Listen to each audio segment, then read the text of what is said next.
뷰티라이브 김목사입니다. 창세기 38장입니다. 이 문단에서는 유다의 아들들 엘과 오난의 악행, 그리고 유다 자신의 악행에 대해서 묵상해 보시기 바랍니다. 1절로 5절입니다.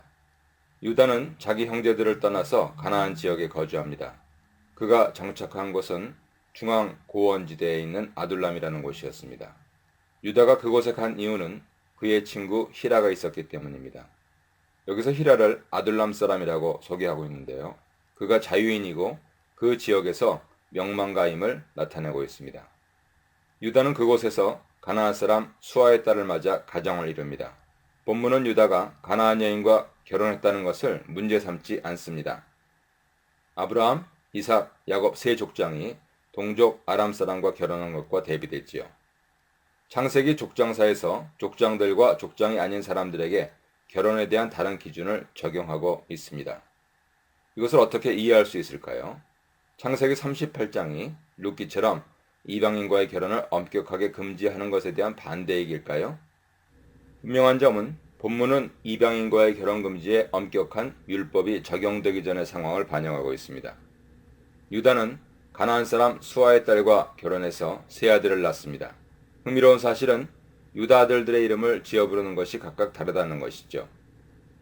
장자 엘의 이름은 유다가 붙이지만 오난과 셀라 이름은 아내가 붙입니다. 유다가 장자 엘에 대해 특별히 관심과 사랑을 가지고 있었음을 알 수 있죠. 여기까지 유다 결혼 생활은 문제가 없었습니다.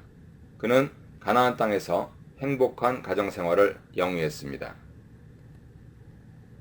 유다는 맏아들 엘을 위해 아내를 얻습니다. 며느리를 얻은 여인의 이름은 다말입니다. 다말이라는 이름에는 종려나무와 같이 아름답고 풍성한 열매를 가져오는 사람이 되기를 바라는 소원이 담겨 있습니다. 다말은 여러 가지 면에서 대조적으로 소개되는데요. 유다의 아내는 그 이름이 언급되지 않는 대신 그녀의 아버지 이름이 소개되고 있는 반면 다말은 정반대로 그녀의 아버지 이름이 소개되고 있지 않지만 그녀의 이름은 분명하게 나타납니다. 다말의 출신 배경에 대해서 분명히 알 수는 없습니다. 아마도 가나안 여인이었을 것이다 라는 추측은 할 수 있겠죠.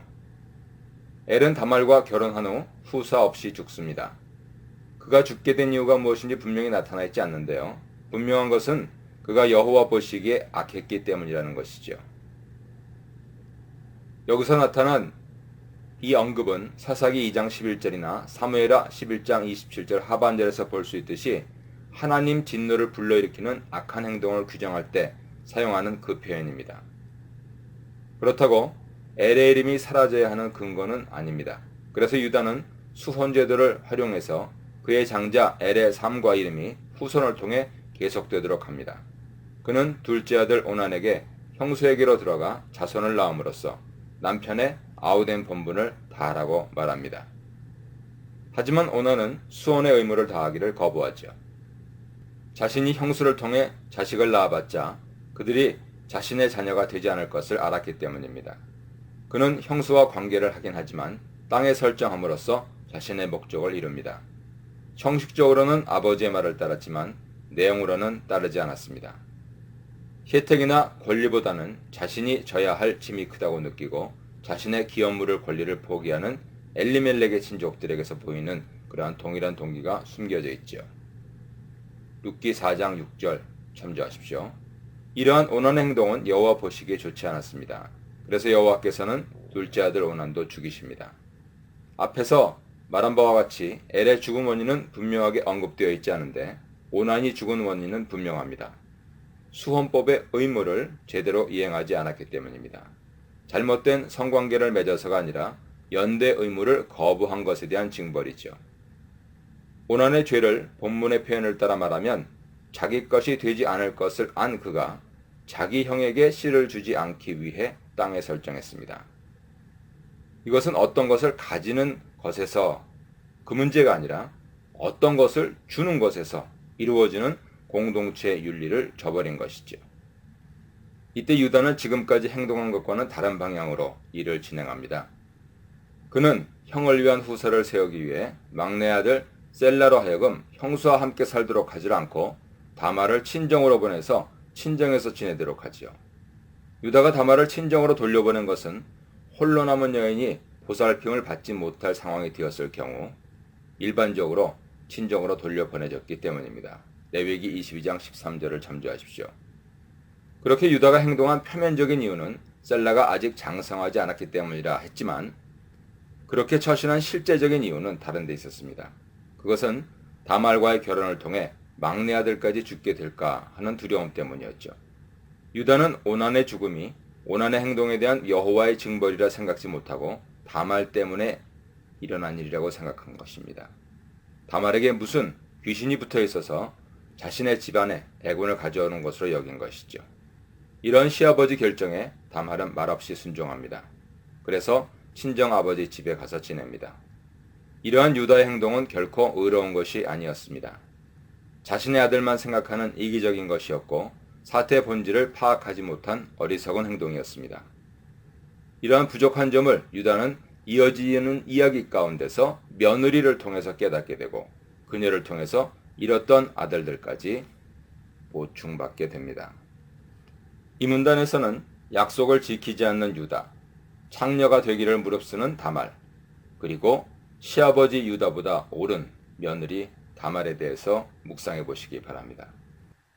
12절로 19절입니다. 다말을 친정에 보내는 상당 시간이 흘렀습니다. 유다는 상처했습니다. 아내를 위한 장례 절차를 다 마치고 친구 히라와 함께 딥나러 갔습니다. 양털을 깎으러 갔습니다. 이 소식을 들은 다말은 행동을 개시합니다. 그 이유는 셀라가 장성했어도 유다가 자신의 약속을 지킬 의사가 없음을 알았기 때문입니다. 여기서 다말의 위상이 바뀌죠.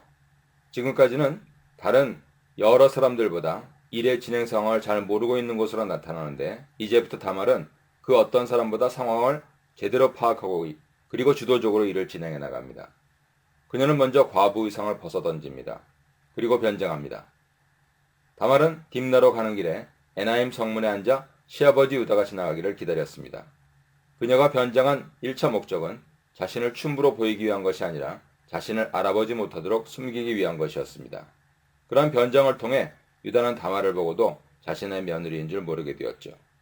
여기서 흥미로운 점은 옷이 속이는 것을 위한 중요한 도구로 사용되고 있다는 것입니다. 앞서 37장 그리고 뒤 39장에서 동일하게 이 사건이 나타나죠.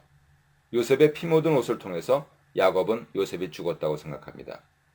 요셉이 남겨둔 옷을 가지고 보디발의 아내는 요셉이 자신을 욕보이려 했다고 주장합니다. 37장부터 39장까지 동일한 모티브가 반복되고 있죠. 유다는 다말에게 가서 자신이 그에게 들어가는 것을 허락하기를 요구합니다. 다말은 함께 잠자리하는 대가로 무엇을 주겠냐고 묻습니다. 유다는 새끼 염소 한 마리를 주겠다고 약속합니다. 상당한 가치였죠. 하지만 유다는 당장 그것을 가지고 있지 않았습니다. 다말은 유다에게 담보물을 요구하죠. 그녀가 요구한 것은 인장, 끈, 지팡이였습니다. 이 세 가지는 일종의 신분증이었죠. 인장은 반지 형태가 아니라 끈으로 목에 걸고 다니는 실린더 형태입니다. 유다는 담보물을 주고 다말에게로 들어갔습니다. 다말은 임신했습니다. 2일 후에 그녀는 너울을 벗고 과부 의상을 다시 입었습니다. 다말이 이러한 행동을 한 것은 시아버지 유다를 통해 남편의 후사를 얻기 20절로 26절입니다. 유다는 자신의 담보물을 찾으려고 아둘람 친구 편에 새끼 염소 한 마리를 보냈습니다. 친구 히라는 다말을 찾을 수 없었죠. 그래서 그녀가 있었던 곳의 사람들에게 물었지만 자신들이 사는 곳에는 창녀가 없다는 대답을 들을 뿐이었습니다. 친구의 말을 듣고 유다는 자신은 할 도리를 다했다는 반응을 보입니다. 어떻게 유다의 행동을 생각할 수 있을까요?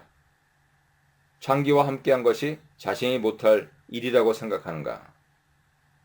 자신의 일을 은밀하게 해결하고 했는가? 아니면 공개되기를 원했는가?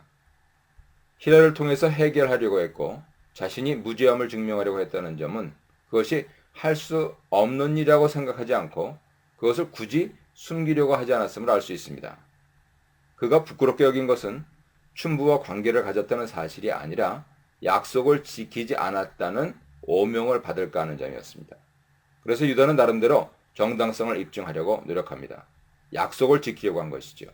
새끼 염소를 보내 담보물을 찾으려고 합니다. 하지만 그는 한 가지를 잊었습니다. 더 원천적인 이전의 약속을 지키지 않고 있었죠. 다말에게 셀라를 줄 것이라고 한 약속을 지키지 않고 있었던 것입니다. 석 달 후 유다는 며느리 다말에 대한 말을 듣습니다. 그녀가 음행을 했고 임신까지 했다는 소식에 당장 화형에 처하라고 말합니다. 이것은 간음한 자에게 내리는 형벌보다 매우 과중한 것입니다. 화형은 제사장의 딸이 간음했을 때나 내리는 무거운 벌이었죠. 다말의 임신 사실은 그녀를 죽음 직전 상황에까지 처하게 만듭니다. 하지만 그녀는 침착함을 유지합니다. 자신이 의도한 상황이 되었기 때문이죠. 다말은 끌려가면서 시아버지에게 사람을 보내 자신이 가지고 있는 물건의 주인이 누구인지 알아보라 합니다. 유다는 다말이 보낸 물건들이 자신의 것임을 확인하고 이렇게 말합니다. 그녀가 나보다 의롭다. 짜드카 민맨니. 이것은 다윗의 범죄를 깨닫게 하는 나단의 행동에서 당신이 그 사람입니다. 아타 하이쉬라고 말한 것과 유사한 역할을 합니다. 이 일을 통해서 극적인 전환이 이루어집니다. 다말을 임신시킨 사람이 바로 자기 자신임을 인정해야 했습니다. 그는 자신의 잘못이 무엇인지 알게 되었고 다말의 행동이 더 정당함을 인정합니다. 여기서 구약 성경에 나오는 의의 개념이 확인됩니다. 구약 성경의 의는 항상 관계적인 범주이고 그 자체로 의로운 것이 아니라 하나님과 사람, 사람과 사람, 하나님과 나와 남 사이의 관계에서 나타납니다. 특별히 의의 기본 의미가 공동체적인 신실성. 독일학자들이 많이 연구해서 독일 말로는 Gemeinschaftsstree라고 합니다. 영어로 번역하자면 The Truthfulness of Community 이렇게 말할 수 있겠죠. 공동체 안에서 마땅히 보여야 할 연대와 구원의 일을 행하는 사람이 바로 의로운 사람입니다. 창세기 38장의 유다와 다말 이야기는 엄격히 얘기하면 수혼제도 결혼이 아니고 시형제 의무에 관한 사항입니다. 그렇기 때문에 여기에 문제가 된 것은 성적인 관습을 깨뜨린 다말의 행위가 아니라 힘없고 약한 여성을 보호하고자 하는 공동체의 윤리를 손상시킨 유다 자신의 행위였습니다. 이 사건을 통해서 유다는 훗날 가족으로서의 연대감을 깨닫고 그리고 이집트에서 베냐민을 위해서 먼저 자신이 희생하겠다고 27절로 30절입니다. 다말은 쌍둥이를 해산합니다. 그녀는 수원법의 정신을 구현하죠. 이때 이름이 알려지지 않은 산파가 등장합니다. 이 산파는 서두에 이름이 알려지지 않은 유다 아내와 더불어서 창세기 38장 전체에서 인클루지오, 포괄 구조를 형성합니다. 유다는 이전에 두 아들을 잃었지만 다말을 통해 두 명의 아들을 얻었습니다. 유다는 베레스와 세라의 할아버지이자 아버지입니다. 계보는 베레스를 통해서 이어집니다. 쌍둥이 가운데 동생인 베레스가 가문의 계승자가 됩니다. 유다와 다말 이야기의 범위를 넘어서 이 사실은 다윗의 계보 그리고 예수님의 계보를 생각나게 합니다. 특별히 예수님 계보에 나타난 여인들의 의미를 묵상하게 하죠. 예수님 계보에 언급된 5 여인 다말, 라합, 룻, 우리아의 아내 마리아의 공통점은 무엇입니까? 하나님께서는 비규범적인 결혼 이야기를 통해서 예수 그리스도의 오심과 죽으심에는 죄인들과 이방인들을 포섭하는 무한한 하나님 사랑, 신비한 하나님 섭리가 나타나 있다 하는 점을 보여주시고 있는 것이죠. 39장입니다. 이 문단에서는 형통한 자 요셉, 복 있는 자 요셉, 그리고 의롭게 죄수가 되는 요셉에 대해서 묵상해 보시기 바랍니다. 1절로 6절입니다. 이집트에 끌려간 요셉은 바로 신하 친위대장 보디발에게 팔립니다. 요셉은 이집트에서 종의 신분으로 지내게 됩니다. 구약성경에 서술된 최초의 이집트 노예인 셈입니다. 이것은 요셉 이야기가 장차 있게 될 이스라엘 민족의 출애굽 이야기와 밀접한 관계를 가지고 있음을 시사합니다. 여호와께서는 요셉과 함께 하십니다. 여호와의 함께 하심은 요셉이 이방 땅에 거주하기 때문에 더욱 절실합니다. 여호와의 함께 하심에 대한 언급은 우선 이삭에게 주신 약속에서 최초로 나타나지만 야곱 이야기에서 중요한 기능을 합니다. 특별히 야곱이 형 에서의 분노를 피해 고향 땅을 떠나 바단 아람으로 갈 때 베들에 나타나신 하나님은 야곱과 함께 하시며 그를 가나안 땅으로 돌아오게 하실 것이라 약속하셨습니다. 하나님 함께 하심의 결과는 요셉 개인에게만 머물러 있지 않습니다. 하나님이 요셉과 함께 하심으로 그가 거주하고 있는 보디발의 집이 복을 받습니다. 나아가 이집트 궁정과 온 땅이 복을 받습니다. 이것은 아브라함에게 약속하신 이방인에게까지 미치는 하나님의 복주심입니다. 복주심은 상태가 아닙니다. 다른 사람과의 관계에서 일어나는 역동적인 사건이죠. 하나님의 후손들이 아브라함의 복을 받는다는 것은 다른 사람들이 자신과 함께 복을 받게 하는 것을 의미합니다. 요셉은 주인 보디발에게 은혜, 헨을 얻습니다. 이 말은 은혜뿐만 아니라 매력, 호의, 동정 등 상호, 내포적인 관계를 나타내는 말입니다. 요셉은 자신의 주인 보디발에게서 호의와 동정을 얻어 가정 총무의 자리에 오릅니다. 하나님은 그와 함께 하셔서 그가 보디발의 모든 소유를 주관하게 될 때 보디발의 집뿐만 아니라 밭에 있는 모든 소유에 이르기까지 풍성하게 복을 주셨습니다. 그래서 보디발은 요셉 일에 더 이상 간섭하지 않습니다. 불가피하게 이집트 풍속을 따라야 하는 음식 규정, 개인적인 사안들, 특히 아내 같은 사안을 제외하고는 모두 요셉의 손에 맡기죠.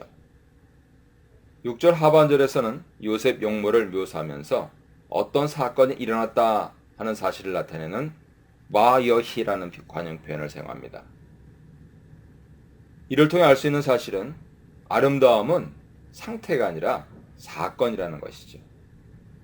아름다움은 변함없는 상태가 아니라 역동적입니다. 보기에 좋았고 아름다웠다 하는 표현은 오직 요셉과 라헬에게서만 나타납니다. 7절로 10절입니다. 이름이 알려지지 않는 여인이 등장합니다. 보디발의 아내 요셉의 여주인입니다. 그녀는 요셉의 젊음, 아름다움을 보고 동침하기를 원했습니다. 요셉은 거절합니다. 요셉이 어떻게 여주인의 유혹을 물리칠 수 있었을까요? 두 가지 근거를 생각해 볼 수 있습니다. 첫째, 그는 자신의 정체성을 분명히 깨달았습니다. 자신에게 주어진 현재 위치 역할이 얼마나 큰 것인지 알았습니다. 요셉은 이 집에는 자신보다 큰 이가 없다고 말합니다. 자신의 주인 보디발이 금한 것이 있다면 오직 그의 아내였다고 말합니다. 만약 요셉이 주인이 금한 것을 어기고 그의 아내를 범한다면 그는 자신에게 허락된 현재의 죄를 잃게 될 것입니다. 아담이 생각나지 않으십니까? 둘째로 그는 악을 행하는 것이 하나님께 대한 죄임을 알았습니다. 만약 요셉이 주인의 아내와 동침하게 된다면 그것은 먼저 주인에 대한 배신이고 악을 행하는 것이죠. 이것은 인간관계만 그친 행동이 아니었습니다. 하나님에 대하여 죄를 저지른 행동이었죠. 요셉은 자신의 삶이 사람과의 관계만 아니라 하나님 앞에서 꼬람데오의 삶을 분명히 인식했습니다. 여주인은 날마다 그에게 동침하기를 요구했죠. 하지만 요셉은 듣지 않았고 함께 있는 것조차 피했습니다. 11절로 19절입니다. 하루는 요셉이 일하러 집에 들어갔을 때 여주인 외에 아무도 없었습니다. 그녀는 다시 요셉에게 동침하기를 요구합니다. 이번에는 요셉의 옷을 잡고 애원합니다. 요셉은 자신의 옷을 버려두고 밖으로 뛰쳐나왔습니다. 그래서 여주인의 사랑은 미움으로 변합니다. 요셉을 모험합니다. 사람들을 불러서 주인이 히브리 사람을 우리에게 데려다가 우리를 희롱하게 하는 듯다 말합니다. 여주인의 말에는 자신의 잘못을 보디발과 요셉에게 전가하려는 치밀한 의도가 들어있습니다. 자신이 이러한 수모를 당하게 된 데는 요셉을 자신의 집으로 데려온 보디발에게 책임이 있다는 것이죠. 그녀는 요셉을 히브리 사람으로 묘사합니다. 민족 감정을 일으키지요. 히브리 사람이라는 요셉의 출신과 배경을 강조함으로써 감정적 대응을 하게 하는 것이죠. 여주인은 요셉의 옷을 곁에 그대로 두고 남편이 돌아오기를 기다립니다. 다시 한번 요셉의 자신을 희롱하려 했다 모함합니다. 자신의 남편에게는 요셉을 히브리 종이라고 묘사하면서 종의 신분으로서 주인인 자신을 농락하려 했다고 비난합니다. 요셉의 옷은 이때 여주인의 모함을 입증하는 증거물로 사용되지요. 보디발은 자신의 아내가 당신의 종이 내게 이같이 행하였다는 말을 듣고 격노합니다. 흥미로운 사실은 누구에게 격노했는지 분명치 않습니다. 하지만 보디발의 조치를 볼 때 그의 태도를 유추할 수는 있죠. 여주인을 범하려 했던 자를 감옥에 가두는 것은 매우 경미한 처벌이었습니다. 유사 행위에 대한 처벌로 이집트에는 사형, 추방, 코 귀 잘라버림, 천대 태장 등 여러 형벌이 있었습니다. 이로 유추해 보건대 보디발의 경로는 요셉을 향한 것이라기보다는 품행이 방정치 못한 자신의 아내에 대한 반응이었다고 짐작할 수 있습니다. 요셉에 대한 변함없는 신뢰를 읽을 수 있죠. 이러한 모험 가운데서도 요셉은 아무 말 안 합니다. 도수장에 끌려가는 어린 양같이 입을 열지 않습니다. 베스터만은 이 요셉의 침묵을 가장 큰 울림이 있는 침묵이라고 평가하고 있습니다.